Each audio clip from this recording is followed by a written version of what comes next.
First question social studies అమ్మా. Mention any 2 different aspects of life in which women are discriminated or disadvantaged in India.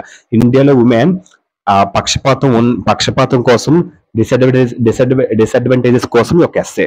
ఓకేనమ్మా, అందులో words మీకు తెలిస్తే essay మీకు ఈజీగా అర్థమవుతుంది. First discrimination. డిస్క్రిమినేషన్ అంటే ఏంటమ్మా? పక్షపాతాన్ని డిస్క్రిమినేషన్ అని అంటారు. డిప్రైవ్డ్ అంటే ఏంటి? కోల్పోయింది. ఈక్వల్ యాక్సెస్ అంటే సమాన ప్రాప్తి. లిటరసీ రేట్ అంటే అక్షరాస్యత rate.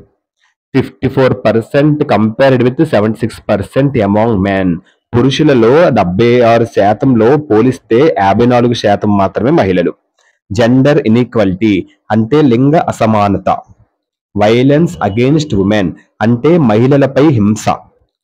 Political representation of women అంటే దానికి అర్థం ఇండియాలో మహిళలు ఓటింగ్ లో పాల్గొంటారు, రాజకీయ పార్టీలకు పోటీ చేస్తారు.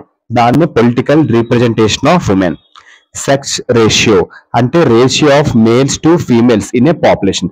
పాపులేషన్ లో ratio of males to females